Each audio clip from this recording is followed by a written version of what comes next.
Então, com esse espírito de adoração, com a Bíblia bem aberta aí, Mateus capítulo 6, eu estarei hoje lendo na ARA, Almeida Revista e atualizada nesta versão.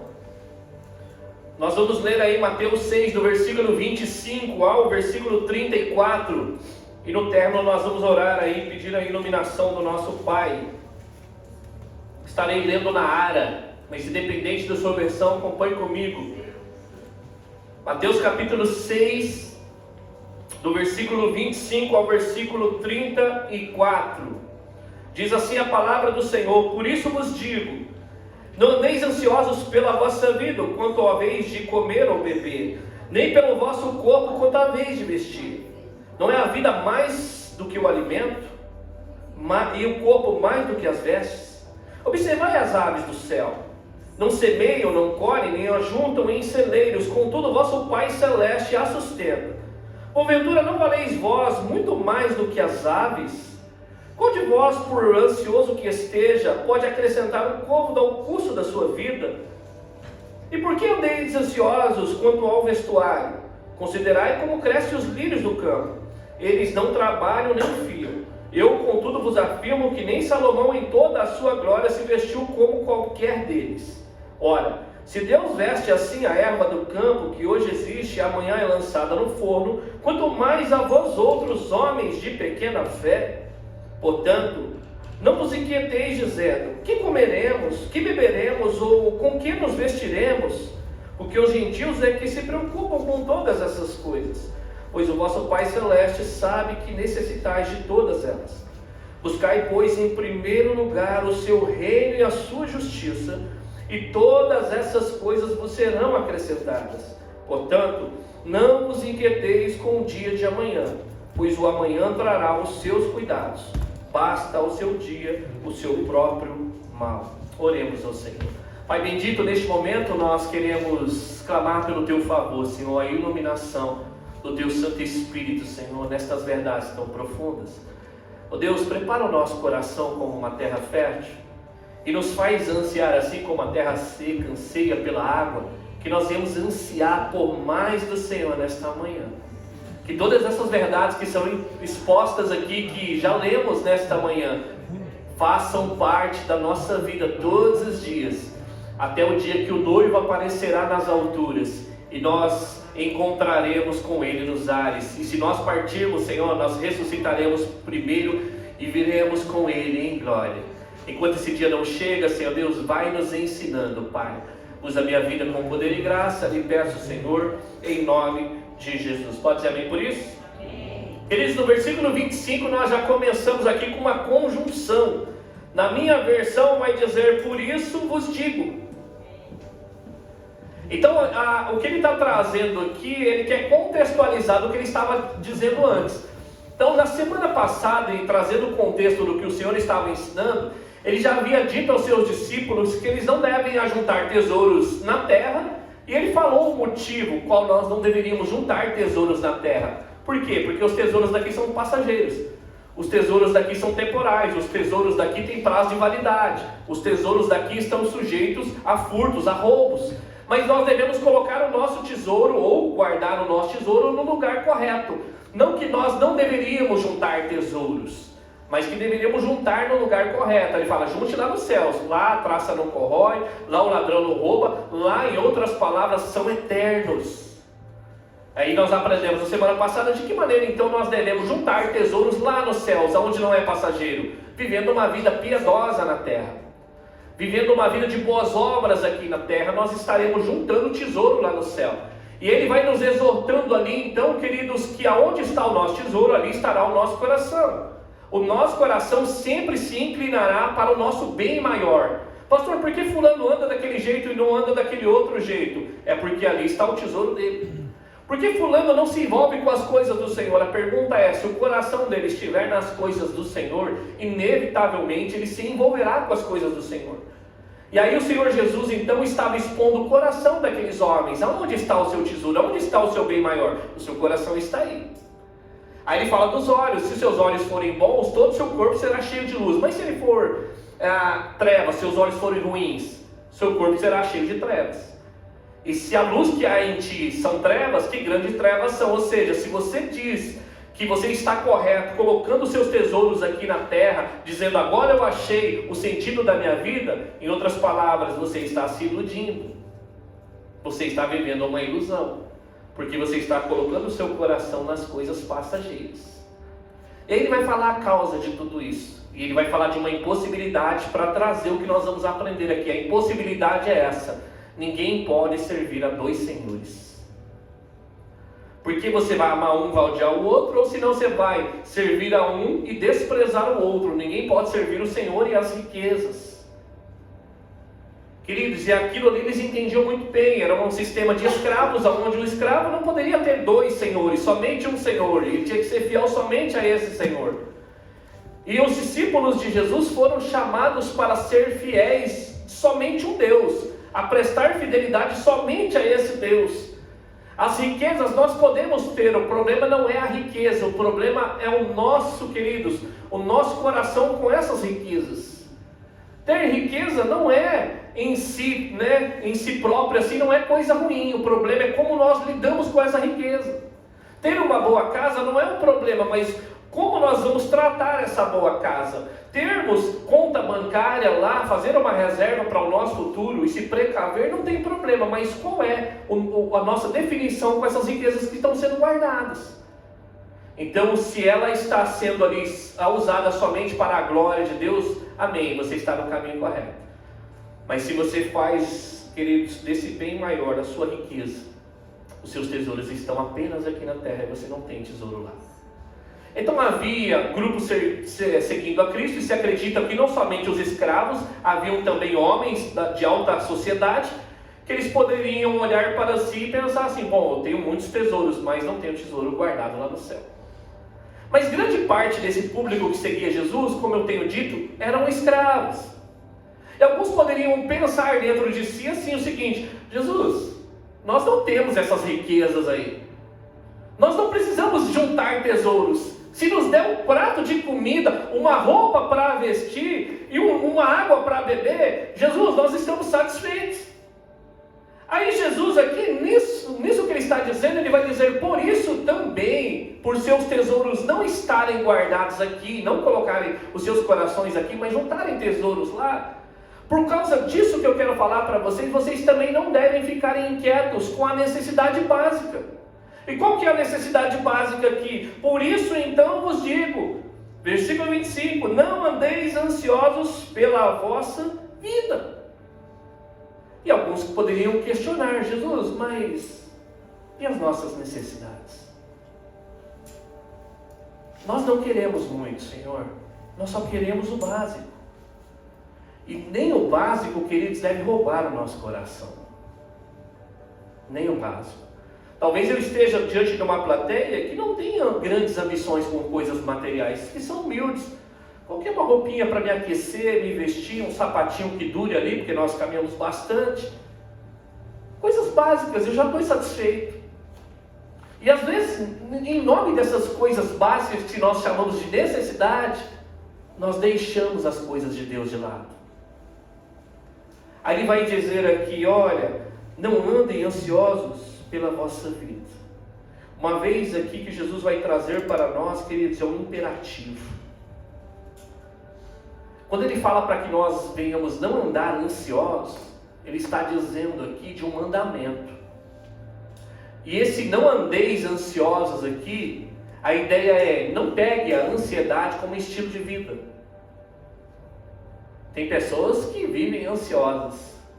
Eu já quero de antemão trazer para nós aqui que eu não estou tratando de uma doença. Existem pessoas por um distúrbio hormonal, ela sofre ansiedade e precisa ser medicada. Eu não estou falando desse tipo de ansiedade aqui. Eu estou falando de uma preocupação. Quando você vai conversar com alguém, a pessoa está desesperada, preocupada. Ou seja, ela se ocupa antecipadamente. A coisa nem aconteceu, mas ela pega aquilo lá que provavelmente talvez aconteça ou não, e ela traz tudo para o dia de hoje. Se preocupa com aquilo, preocupada com aquilo ali. É esse tipo de ansiedade aqui que o Senhor vai condenar.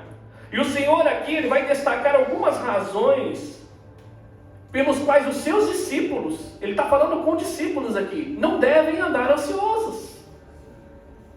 Por natureza o ser humano é ansioso. Ele não se contenta com os problemas do agora. O que ele quer fazer? Se tiver algum problema lá no futuro, parece que a gente é um imã, a gente quer trazer os problemas que nem estão nas nossas mãos. Não bastam os problemas que nós temos hoje. Aí Jesus vai dizer aqui, queridos, algumas razões pelas quais os seus discípulos, seguidores dele, não têm motivo para andarem ansiosos. E o argumento primeiro que o Senhor vai usar no versículo 25 é o argumento do maior para o menor. Preste atenção no que ele vai dizer no versículo 25 na parte B. Não é a vida mais que o alimento e o corpo mais que as vestes? A pergunta aqui é retórica, que a resposta é uma só. Ele vai falar aqui, olha, não é a vida mais que o alimento? Sim ou não? Não é aqui o corpo mais do que as vestes? Sim ou não? Claro, a vida é mais importante que o alimento e o corpo mais importante que as vestes, ok? Aí ele vai continuar dizendo aqui, se a vida então é mais importante que o alimento e o corpo mais, o mesmo Deus, queridos, é o corpo mais importante que a veste, o mesmo Deus que nos deu a vida, proverá o sustento necessário para esta vida. O mesmo Deus que nos deu o corpo, ele proverá as vestes necessárias para cobrir este corpo aqui. O mesmo Deus que nos deu essa vida proverá. Amém? Deus não te colocou nesse mundo por acaso. Ele vai prover o necessário para nós. O necessário para nós. E aí ele vai continuar no seu argumento aqui, do menor para o maior, no versículo 26. Observai as aves do céu, não semeiam, não colhem, nem ajuntam em celeiros, contudo o vosso Pai Celeste as sustenta. Porventura não valeis vós muito mais do que as aves? Então Jesus está dizendo aqui que as aves do céu não semeiam, nem colhem, nem ajuntam em celeiros, mas contudo elas são alimentadas e conservadas pelo próprio Criador. Olha que interessante. As aves não têm essa ação aqui de juntar em celeiros, de plantar. Contudo, o mesmo Deus que criou essas aves aqui, dá de comer a essas aves aqui. E por curiosidade, nível de curiosidade aqui, eu fiz um levantamento, pensando nisso aqui, fiquei pensando, quantas aves tem no mundo? Não vai agregar em nada aqui, em nível de informação. Falei, meu Deus, quantas aves tem no mundo? Espécies catalogadas, Pode ser que fora dessas espécies existem rincões da Terra que o homem ainda não alcançou. 9.000 espécies catalogadas. E se acredita, porque não dá para ser exato da contagem, que de 50 a 400 bilhões de aves no planeta Terra. E todas elas estão debaixo do Criador. O Senhor sustenta cada uma delas. A palavra de Deus vai dizer que Ele conhece cada estrela pelo seu nome. E quando Ele chama essas estrelas, nenhuma dessas estrelas deixa de comparecer. E eu tenho absolutamente certeza que o Senhor sabe quantos grãos de areia há espalhados pela terra, em qualquer praia. Quantos universos e galáxias há por aí afora, porque Ele criou cada uma delas. E Deus está nos chamando a um planeta chamado Terra ali, que Ele desaparece no universo, onde homens habitam ali, e alguns seres qual Ele mesmo criou, que Ele vai chamar aqui de aves. Aí o Senhor está num cenário que provavelmente aqui, eles acreditam nesse céu aberto, que o Senhor já estava apontando para as aves. Observem aí as aves, ao redor de vocês. Elas não semeiam, elas não plantam, elas não colhem, mas contudo o Pai Celeste as sustenta. Aí ele vai falar aqui para nós, queridos, que esse Deus Criador é também o sustentador de todas as coisas que existem. Deus é o Criador e sustentador, mas também para nós, como filhos de Deus, é o nosso Pai.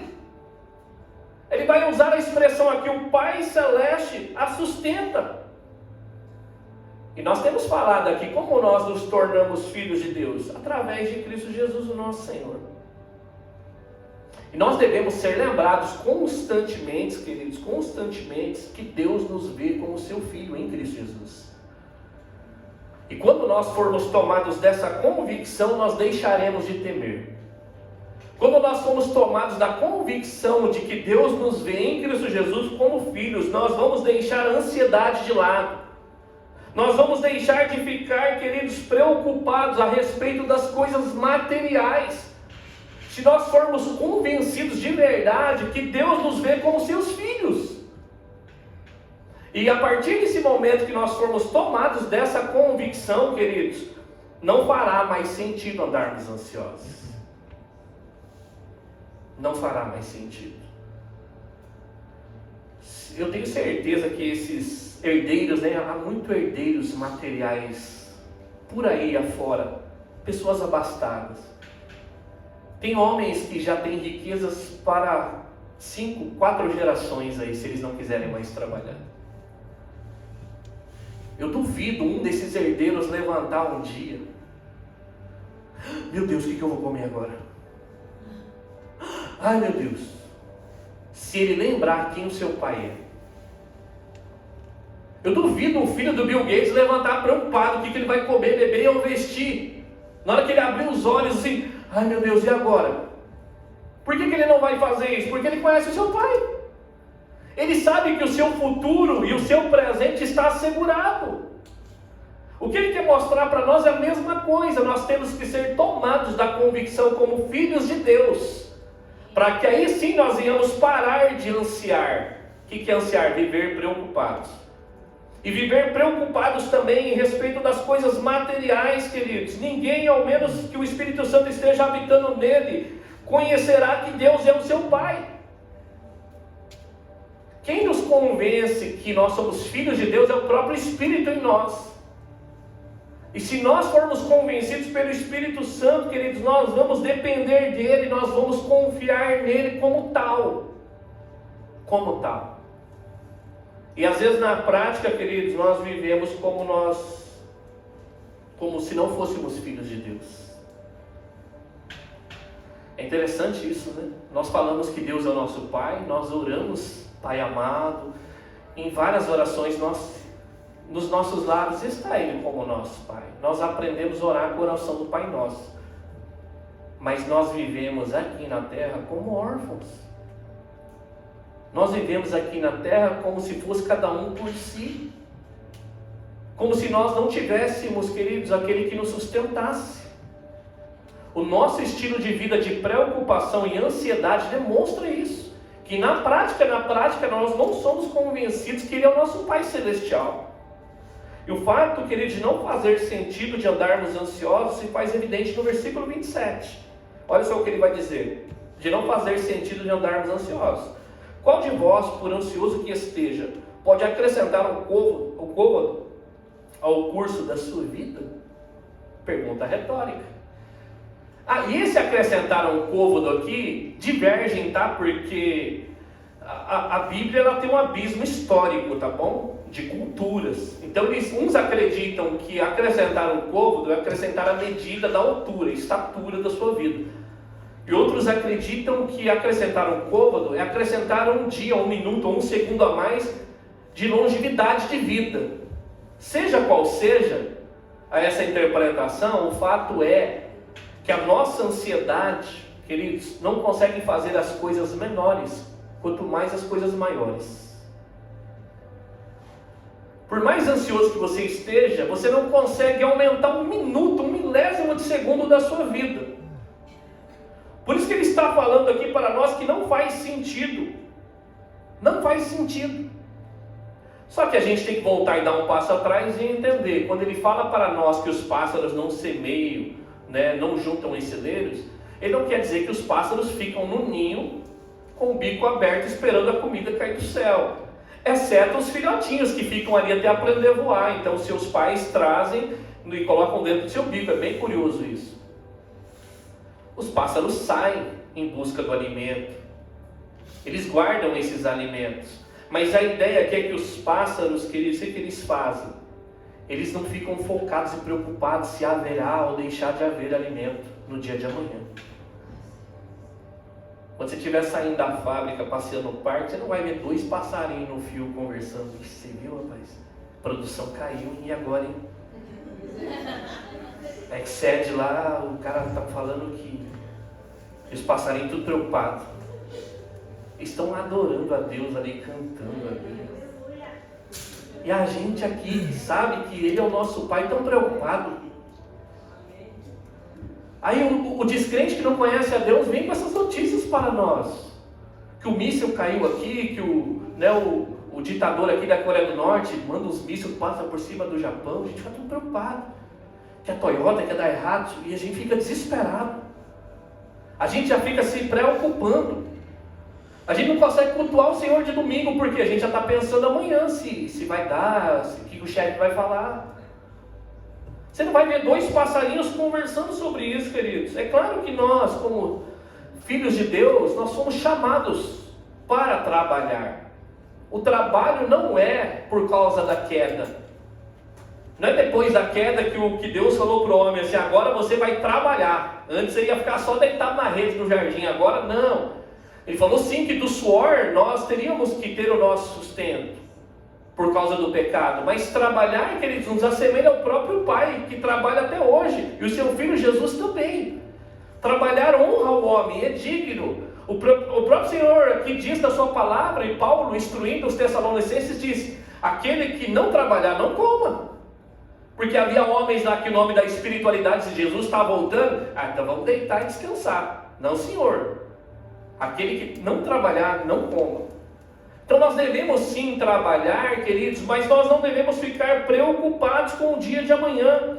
Toda a nossa vida, todos os nossos dias estão nas poderosas mãos do Senhor. É Ele que nos dá a vida e é Ele que determina o final dessa vida. Quando Ele diz aqui que nós não podemos acrescentar, é isso. A nossa vida está segura nas mãos do Senhor. Ele nos deu a vida e Ele colocará um ponto final. Por que nós estamos preocupados no que vai acontecer amanhã? Portanto, então não faz sentido vivermos ansiosos. Em outras palavras, é inútil. A sua preocupação não vai mudar nada. Não vai mudar nada. A única coisa que você vai fazer é ficar ansioso, perder o sono, preocupado. E nós vamos aprender aqui que o maior prejudicado é você mesmo. E o Senhor ainda vai usar outro argumento do versículo 28 ao 30. Agora, o argumento é do menor para o maior ainda. Para continuar ensinando aos seus discípulos. Preste atenção no que ele vai dizer do verso 28 ao 30. E por que andais ansiosos quanto ao vestuário? Considerai como crescem os lírios do campo.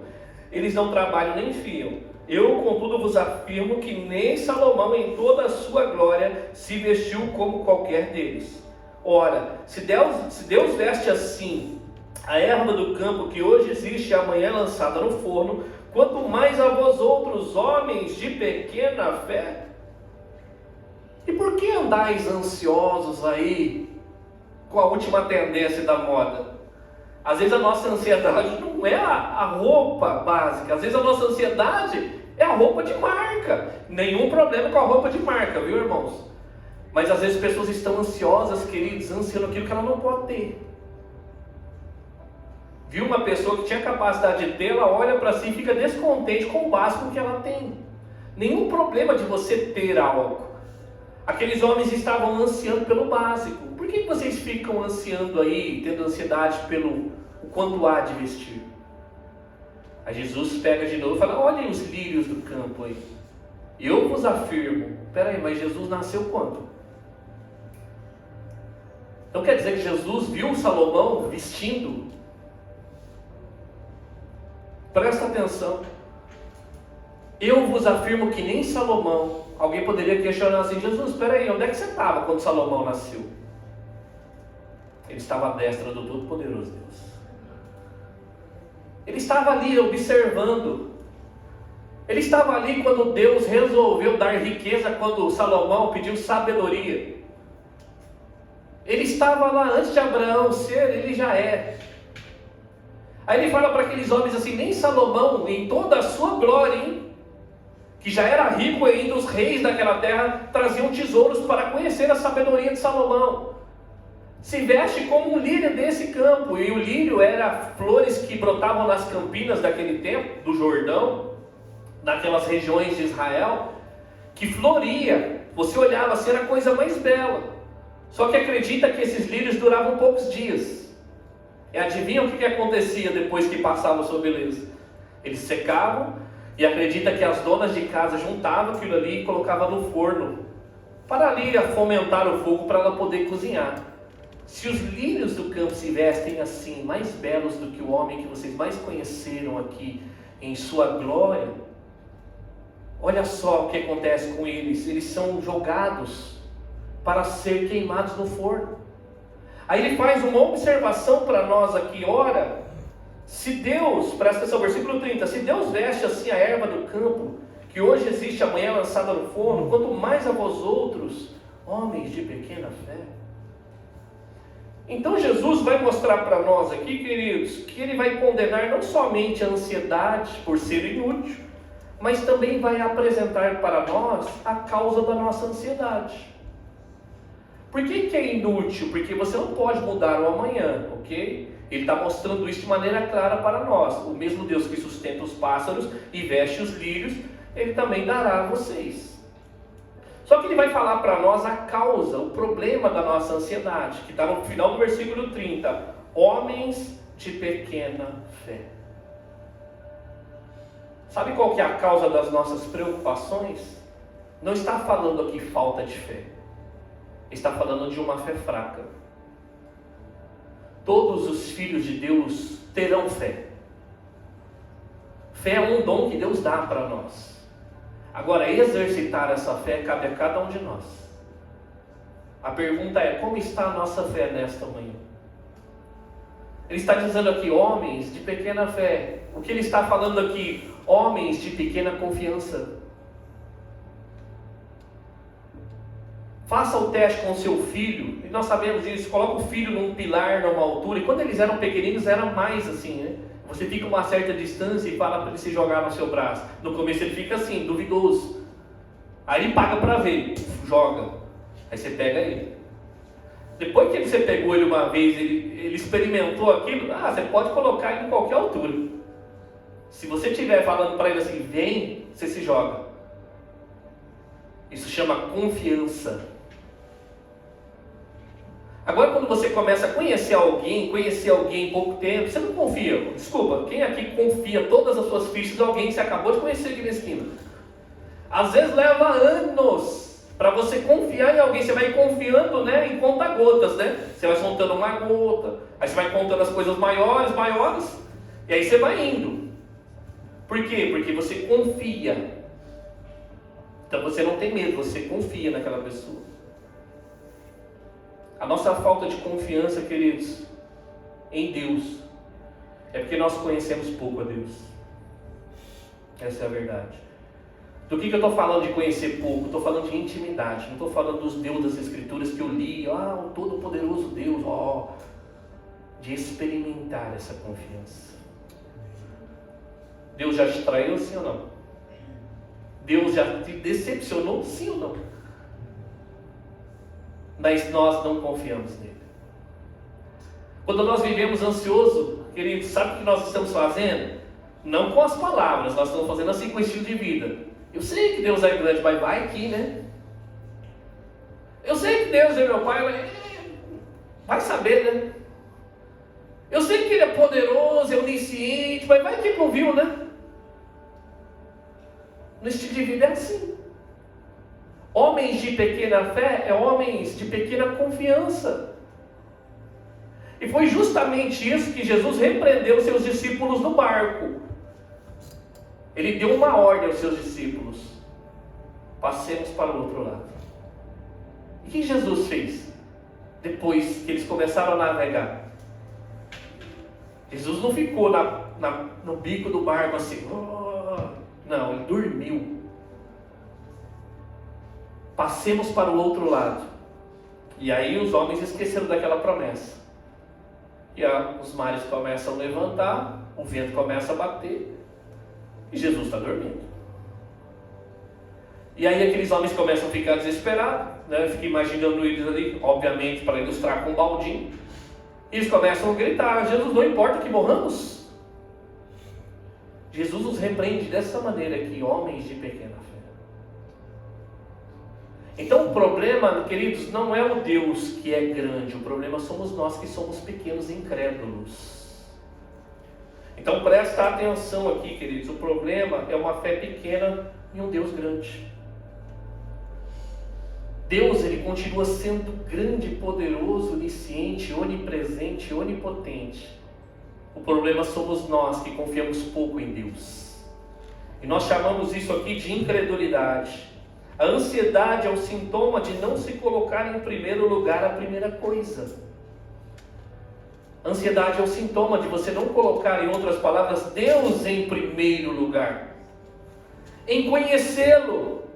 Em continuar conhecendo o Senhor em intimidade. A nossa incredulidade passa por isso. Pela nossa falta de confiança no Senhor. É justamente isso que o Senhor está falando ali. E ainda aí no versículo 31 ao 32, em relação a não andarmos ansiosos, o Senhor vai ensinar algo precioso para a gente. Presta atenção. Versículo 31 ao 32. Portanto, não vos inquieteis dizendo que comeremos, que beberemos ou que nós vestiremos. Porque os gentios é que procuram todas essas coisas. Vosso Pai Celeste sabe que necessitais de todas elas. Além de não fazer sentido de andarmos ansiosos, Jesus ensina que a nossa necessidade se torna uma oportunidade de vivermos de maneira diferente do modo de vida do descrente. Olha só, queridos, as nossas necessidades, como de qualquer ser humano, a diferença na nossa vida aqui, queridos, que elas tornam para nós uma oportunidade de mostrar que nós somos diferentes. Porque se tudo vai bem para o descrente, tudo para nós estamos vivendo, todo mundo igual, e quando a casa cai para todo mundo, a casa cai para a gente também, alguma coisa está errada. Você quer surpreender um descrente de verdade? É quando a preocupação chegar e você estiver firme confiando no Senhor. Quem já teve a experiência de passar por uma tribulação e alguém falar assim, peraí, mas por que você está tão calmo assim? Por que você não está desesperado assim? Acabaram de falar que vai ter um corte na empresa. Acorda! E você abriu os seus lábios e falar assim, eu não dependo da empresa, eu tenho um Pai Celestial. Alguém vê você passando por uma dificuldade, seja ela física ou emocional, mas você firme no Senhor. Essa é a grande diferença do crente e do descrente. Qual que é a diferença? A diferença é que o povo de Deus aprendeu a confiar em Deus. Agora o descrente, eles não têm em quem se agarrar. O descrente não tem em quem confiar. Mas nós, povo de Deus, temos de sobra em quem confiar.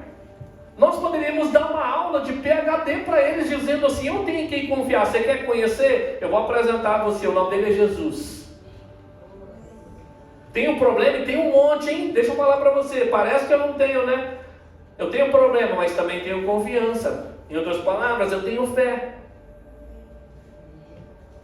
O Senhor disse que no mundo teríamos aflições, mas Ele disse, tem bom ânimo, e eu venci. A nossa confiança é na vitória de Cristo Jesus. Nós agarramos firmes.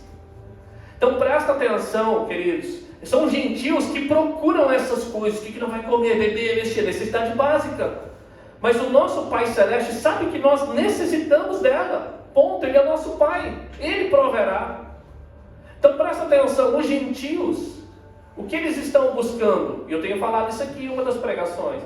Os gentios estão procurando a dádiva. Os filhos de Deus procuram um doador. Os descrentes, eles querem somente as bênçãos terrenas. Essas bênçãos que estão aí sobre o incrédulo, deixa eu falar para você, é Deus que deu. Se Deus fechar as comportas do céu, não chove mais. Se Deus enviar uma praga, já era, acabou tudo. Se Deus chegar para qualquer ser humano que está aí e dizer, acabou seu dia, puxar ele, já foi, acabou. O sol está sobre o justo e o injusto. A chuva cai sobre o crente do Betel e cai sobre o descrente lá. A dádiva está sobre todos. Mas Jesus Cristo veio para nós desfrutarmos do doador. Ou seja, o Pai Celeste.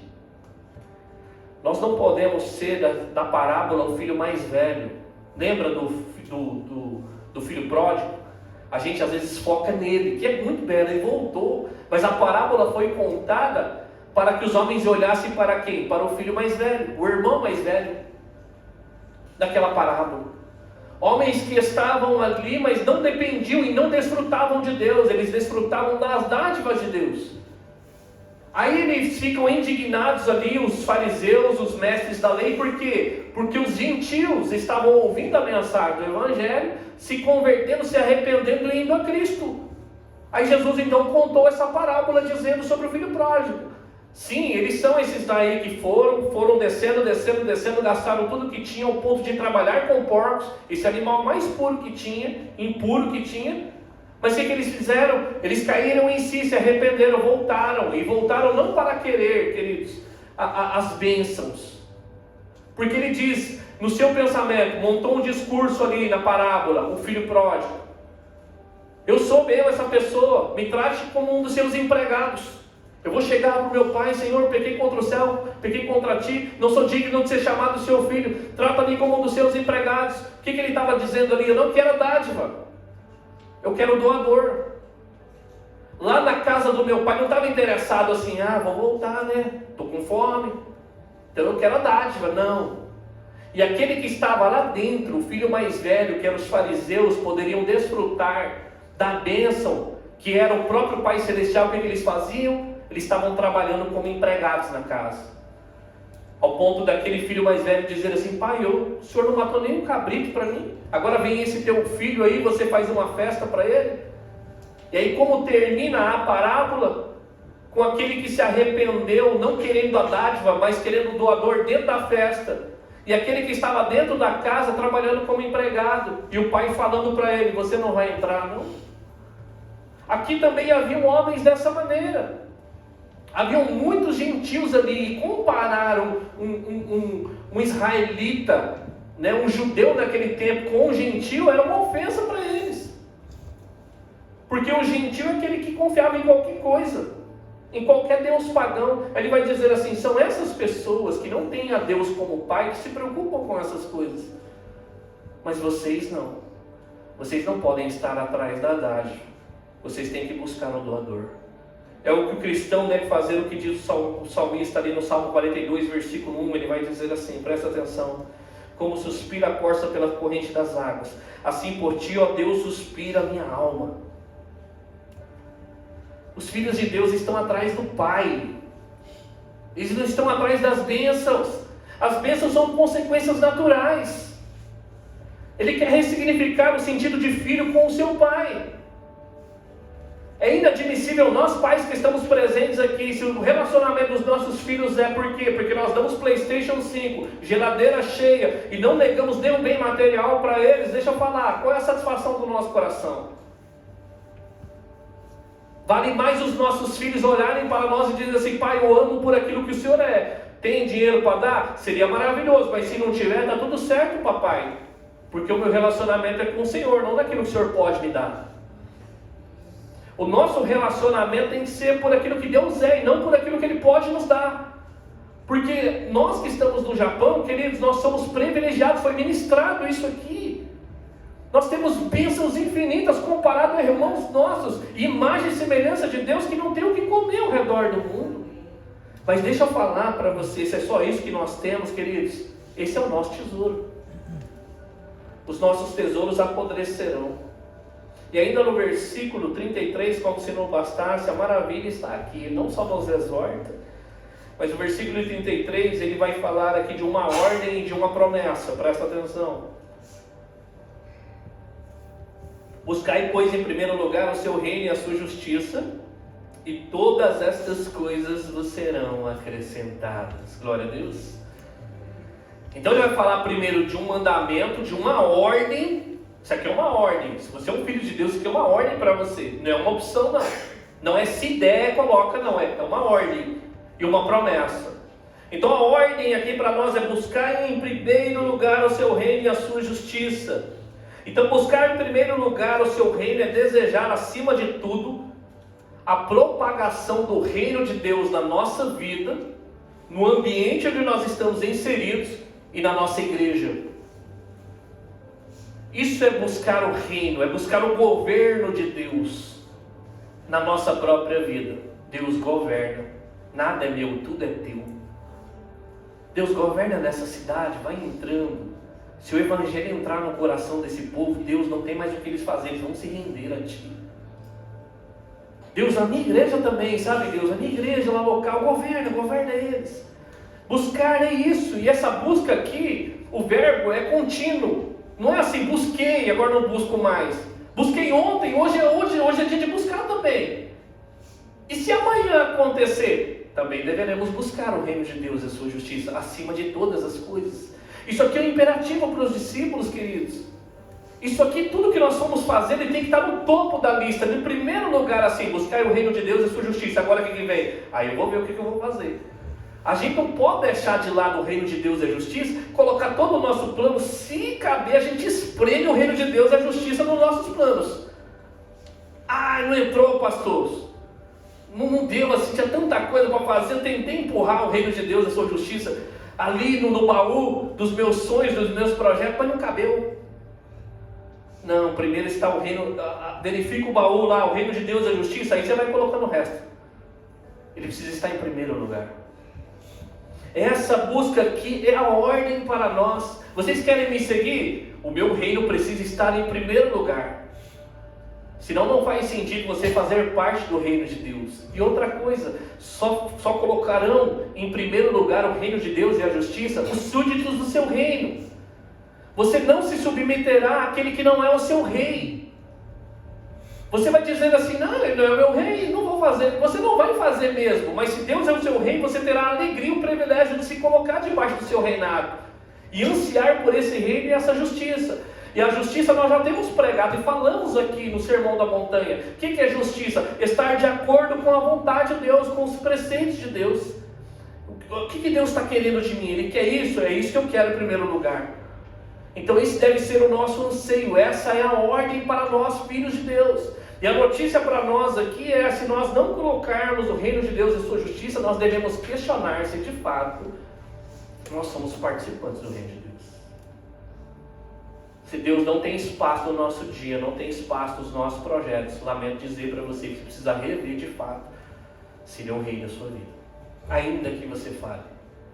Mas não existe só uma ordem, existe uma promessa, presta atenção, ainda aí no versículo 33, parte B. E todas essas coisas vos serão acrescentadas. Essa é a promessa.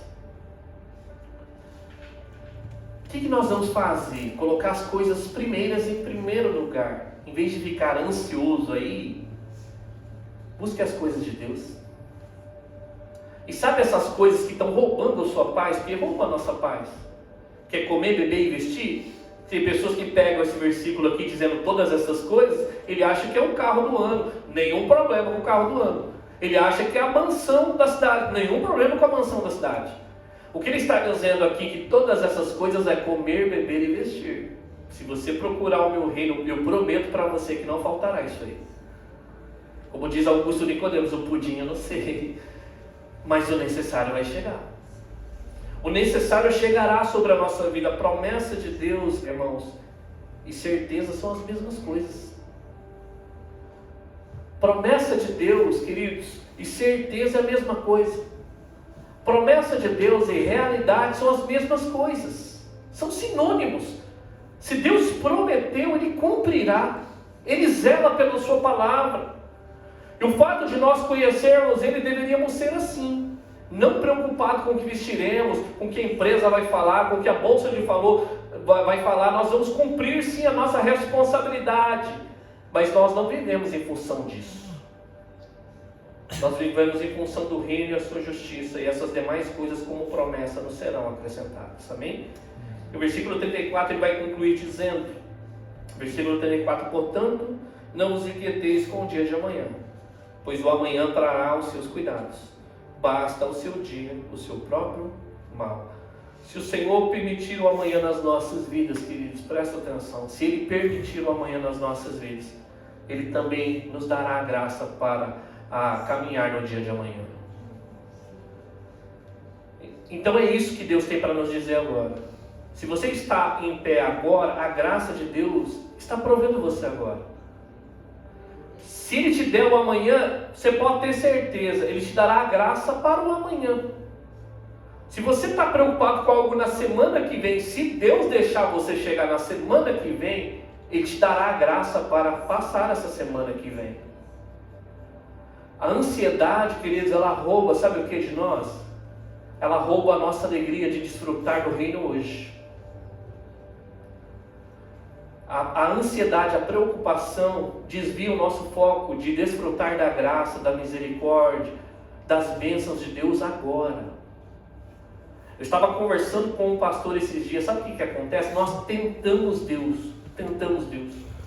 Deus, se o Senhor der, lá na frente, sabe assim, o Senhor der aquela casa, encher os meus cofres, aí eu prometo que eu vou servir o Senhor. Não, o Senhor quer que nós venhamos ser fiéis agora. Deus já deu. O necessário já chegou sobre a nossa vida. Essa era a oração que Ele nos ensinou a orar. O pão nosso de cada dia, dá-nos hoje, Senhor. Nós não podemos ser como o povo no deserto, incrédulo. Deus falou para eles, colham o maná para hoje. Os espertinhos faziam o quê? Deus não estava vendo, vamos colocar para amanhã, vai que Deus não... E o maná apodrecia. Somente nos finais de semana que Ele dizia, colham para 2 dias. Isso era um ato de confiança. A mesma coisa, Deus quer que nós devemos confiar nele no quê? Vivendo hoje, o agora. Se você está respirando agora, é agora que o reino de Deus e a sua justiça, em primeiro lugar, precisam ser buscados. Se o amanhã chegar, junto com o amanhã, vem a graça de Deus, amém? A ansiedade, a preocupação, ela nos frustra, queridos, no dia de hoje. Mas o cristão não precisa dos melhores banquetes, das melhores vestes e das últimas tendências da moda para se alegrar no Senhor. Não precisa. Se Ele nos der, louvado seja Deus. Mas se Ele não nos der essas melhores coisas, louvado seja Deus, amém? Eu encerro dizendo aqui, queridos, que a Bíblia não só nos proíbe, como filhos de Deus, a não andarmos ansiosos, mas também nos aponta o que devemos fazer quando a ansiedade bater a nossa porta. Ok, pastor, falar é fácil, né? Não ficar ansioso, como se a gente controlasse a ansiedade, né? Oh, não vou ficar ansioso hoje. Quando você menos espera, a preocupação bate a sua porta. Mas a Bíblia é tão maravilhosa que ela vai nos ensinar o que nós devemos fazer com ela. Eu queria encerrar lendo com você Filipenses capítulo 4, versículo 6, versículo 7.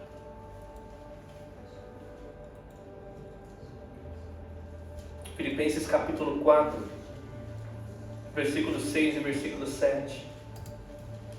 Talvez você esteja vivendo ansioso agora, preocupado.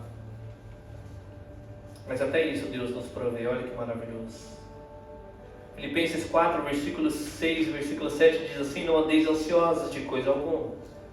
Em tudo, porém, sejam conhecidas diante de Deus as vossas petições, pela oração e pela súplica, com ações de graça. E a paz de Deus, que excede todo o entendimento, guardará o vosso coração e a vossa mente em Cristo Jesus. Amém?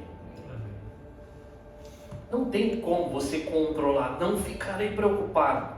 Não ficarei. Hoje não. Só de você pensar já ficou. Se você ficar pensando, não ficarei preocupado, a preocupação já chegou. As preocupações podem vir sobre a nossa vida. Deus conhece a nossa estrutura, mas Ele dá o endereço certo para nós quando a ansiedade bater. Se você está vivendo preocupado agora, a notícia para nós é essa aqui. Apresente os seus pedidos a Deus. O que está deixando você ansioso aí? Vá para os seus joelhos, vai para o seu quarto e fala: Deus, olha, é isso aqui.